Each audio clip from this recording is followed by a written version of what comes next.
Look who came to say hello. Hello. Hello.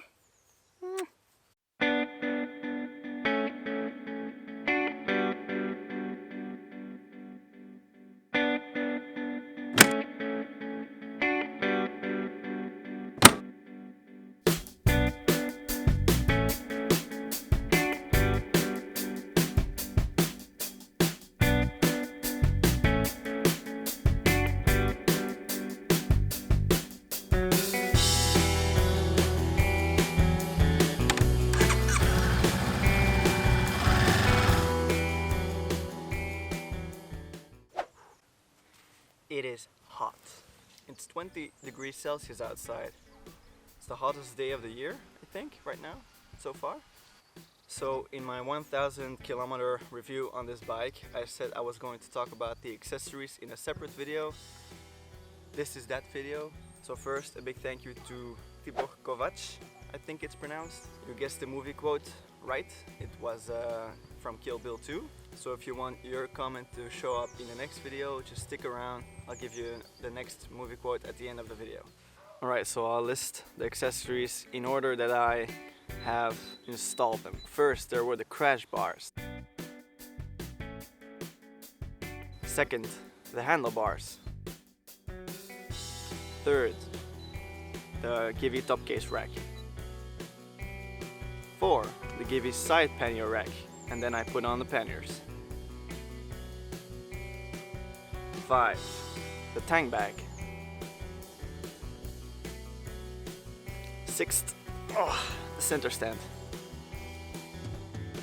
And then there are 3 things left that I didn't install myself. I let the garage do that when I took my bike in for the first service. And that is the wiring for the GPS. So when you turn the bike on, the GPS will get power. Second thing were the heated grips, and the third thing was the 12-volt output electricity. I don't know how it's called in English. Alright, so why did I get each part? Not gonna lie, some of them I just bought because they look cool, because there are cheaper options out there for the same purpose, but I just like how it all comes together at the end. So the crash bars, that's the first thing I bought.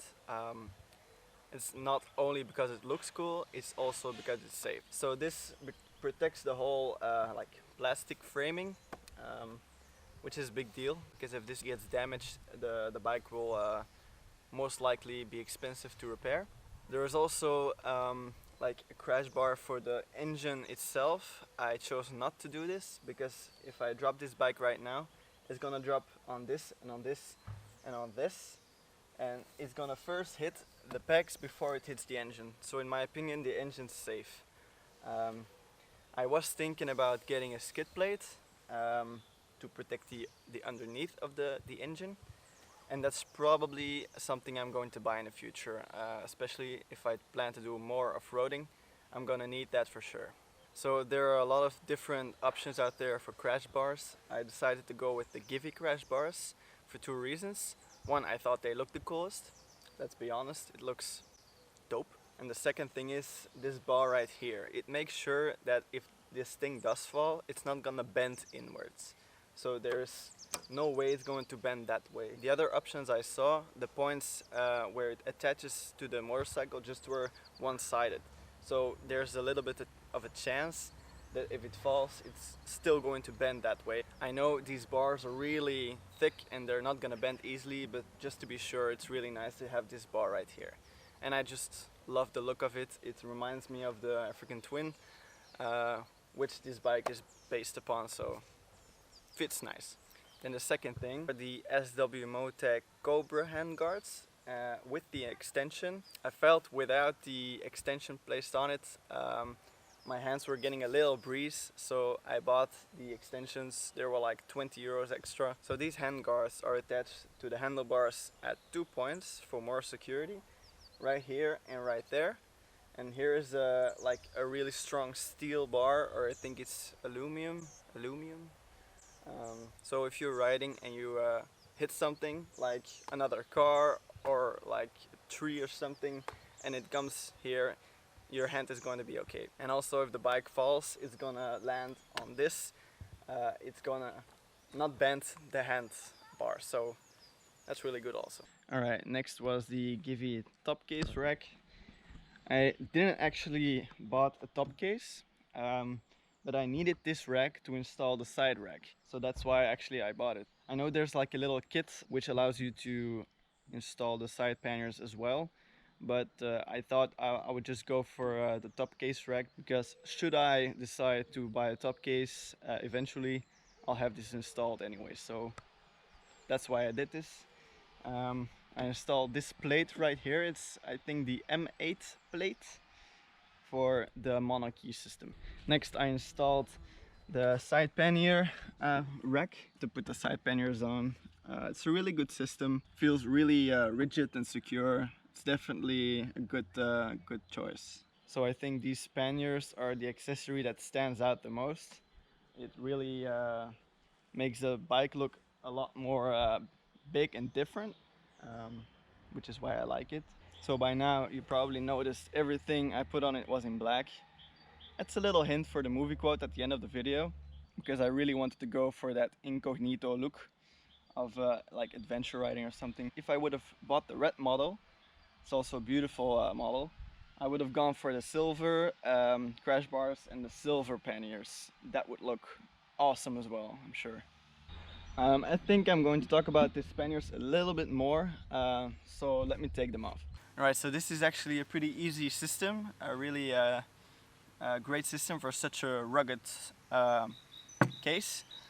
You just stick the key in, it's a monarchy system. There's this little thing you need to pull. Just pull it and it will come off. Like that, just like that. And the same key will open the bag. So it's just one key for releasing it and opening it. You don't need to fiddle around with two keys. Alright, so a great thing to bring with you when you go camping is stuff like this.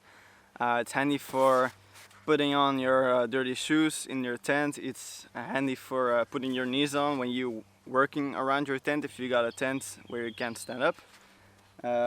It's really easy to bring along. You just put it first on your rack and then your tent goes on top of it. And the thing you can do with them is this.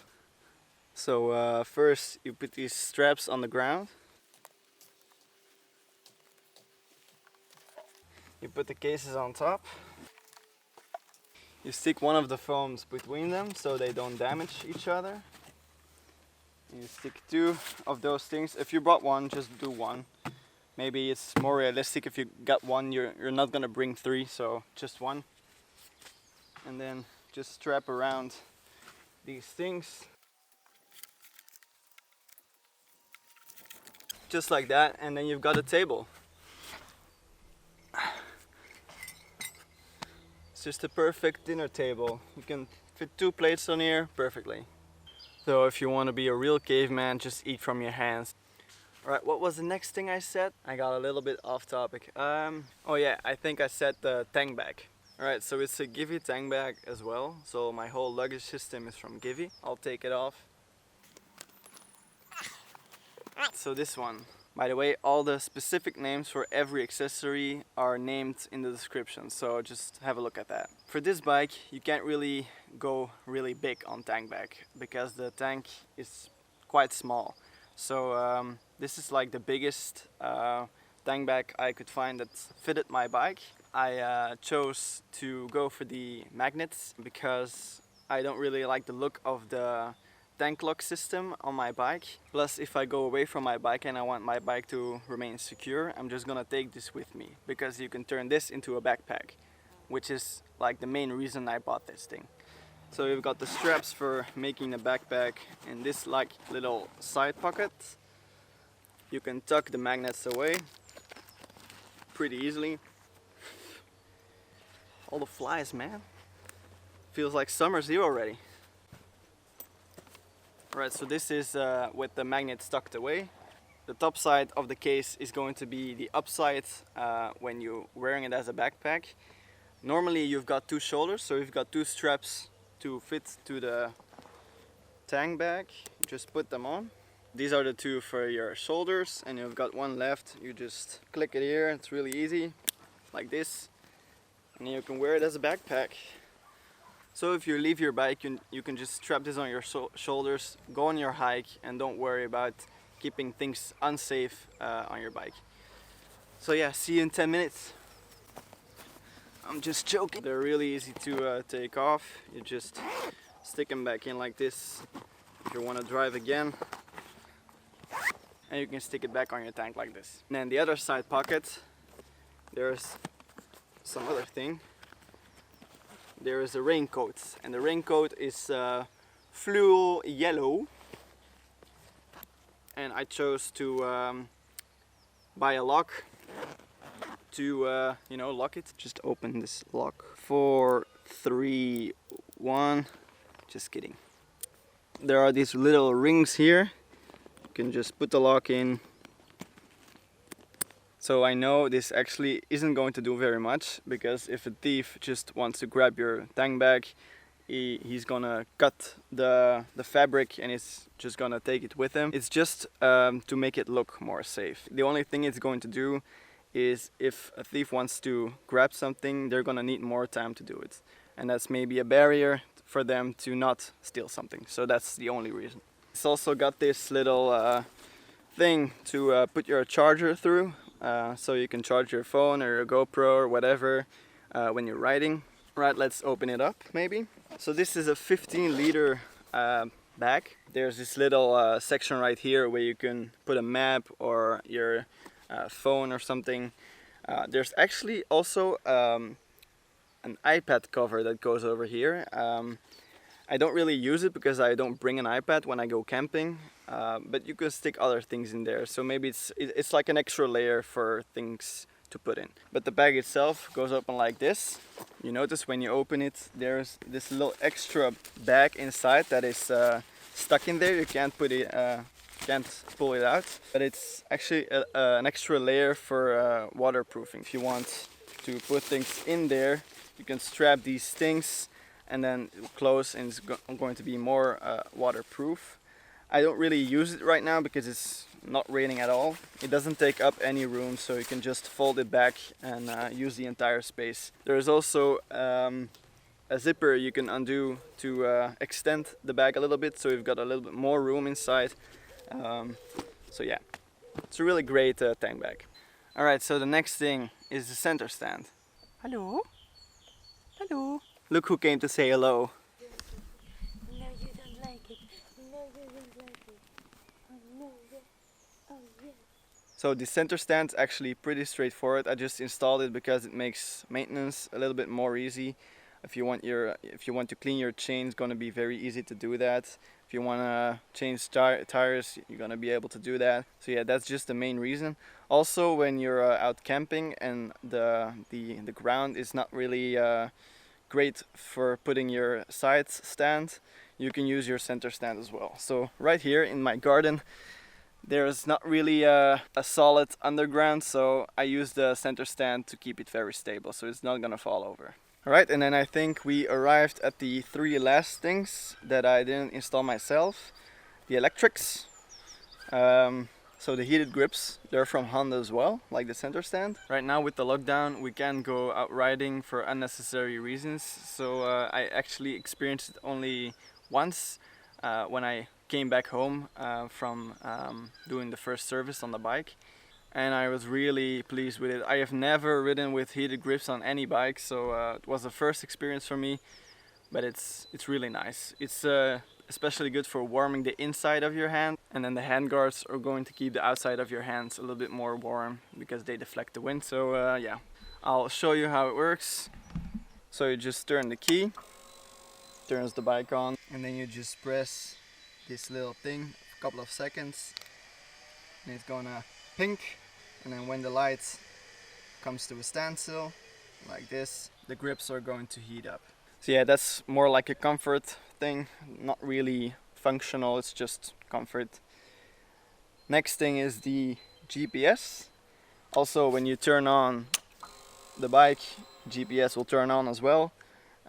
So it's hooked on the battery, so it will never run out of power when you're riding. This camera is great, but the battery just dies instantly. You can you can't film more than an hour and it's just gone already. But anyways, I was talking about the GPS. So I bought this TomTom system mainly because of its easy to use feature.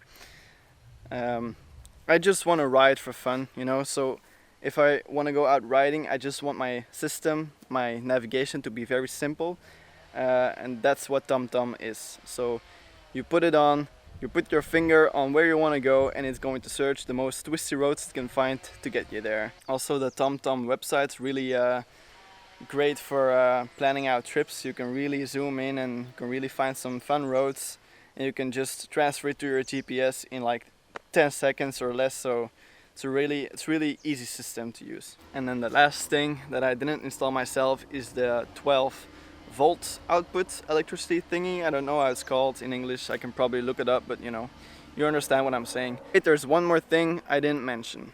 One more little thing, and it's this thing right here. It's the quad lock system for the phone. I'm gonna set up the camera and put my phone on it just so you can see how easy it is. So for this system, you need to put your phone inside a case with this little system on the back, and you can just put it in there, and it's gonna go like this, and it's not gonna go anywhere. It fits great on this little navigation bar that comes standard with the CB500X. I put it there so in case I want to use Google Maps or Waze, so that's why I have my phone here. So yeah, that's about it. Thank you guys for watching, and I'll see you in the next one. Does it come in black? Alright, so I thought that was a pretty easy one. If you want to guess it in the comments below, and your comment will be in the next video. Oh, I ruined this plant. Okay,